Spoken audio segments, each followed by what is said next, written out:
नमस्कार, मैं हूं आपके साथ कौशाम्बी और आप देख रहे हैं नेशनल न्यूज नाउ। जब से चुनाव की घोषणा हुई है तब से ही ये कहा जा रहा है कि 7 चरणों में चुनाव होने का सियासी फायदा बीजेपी यानी सत्ता पक्ष को मिलेगा। प्रभाव ये भी होता है कि चरण दर चरण चुनावी मुद्दे और सियासी माहौल भी बदलते रहते हैं। कई चरणों में चुनाव के फायदे सत्ता पक्ष को कैसे होगा, अब इसको ऐसे समझिए।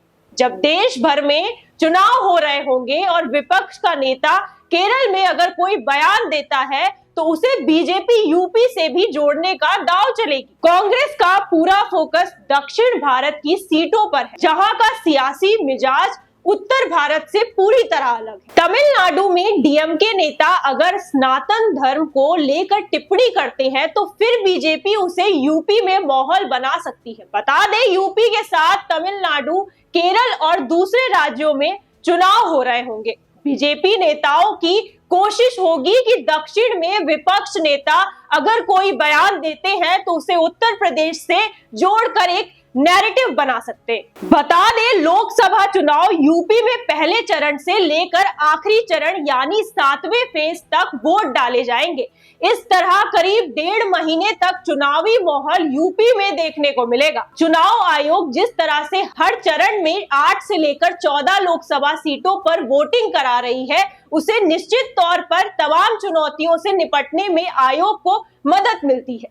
लेकिन दूसरी तरफ ये भी कहा जा रहा है कि लंबा चुनाव होने का सियासी फायदा सत्ता पक्ष को मिलता है। तो बता दें, पिछले 2 लोकसभा चुनाव में यह पैटर्न देखा जा चुका है। इसकी वजह सत्ता पक्ष को अपने खिलाफ सत्ता विरोधी लहर को खत्म करने का पूरा वक्त मिल जाता है।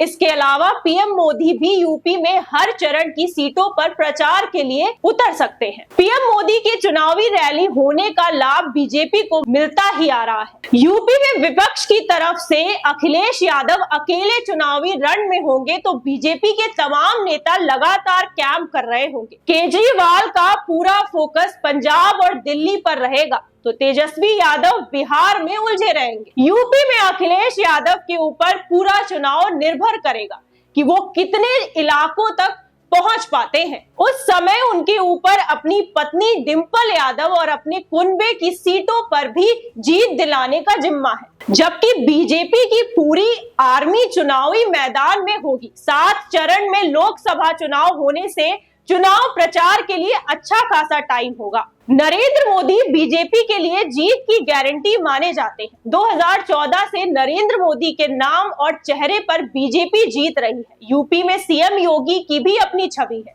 मोदी और योगी जब चुनावी रण में उतरेंगे तो सियासी माहौल में भी तब्दीली देखने को मिलेगी। यूपी में लोकसभा चुनाव में पश्चिमी यूपी से वोटिंग शुरू होगी और अंत पूर्वांचल की सीटों पर होगा।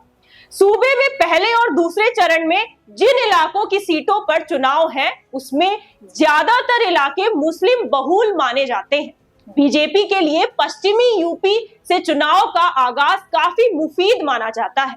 बीजेपी के लिए सबसे ज्यादा चुनौतियां भी इसी इलाके में है, जो शुरुआती 3 चरण में पूरी तरह से निपट जाएंगे। बीजेपी अगर इस क्षेत्र की सियासी फिजा को अपनी तरफ मोड़ने में कामयाब रहती है तो विपक्षी के लिए मुश्किलें खड़ी हो जाएंगी। यूपी में पहले और दूसरे चरण में मुस्लिम समुदाय बड़ी संख्या में वोटर्स हैं। जब ये वर्ग बूथ पर खड़े नजर आते हैं तो उसका असर बाकी के चरण के चुनाव पर भी होता है। राजनीतिक विश्लेषकों की माने तो बीजेपी को इससे ध्रुवीकरण करने का माहौल मिला जाता है। पूर्वांचल में जब चुनाव हो रहे होंगे तब उस समय चुनाव का अंतिम दौर होगा और पीएम मोदी वहां डेरा जमा सकते हैं, जो विपक्ष के लिए मुश्किलें खड़ी कर सकता है। फिलहाल आज के लिए इतना ही। ऐसे ही देश दुनिया की तमाम खबरों के लिए बने रहिए हमारे साथ और देखते रहिए नेशनल न्यूज नाउ।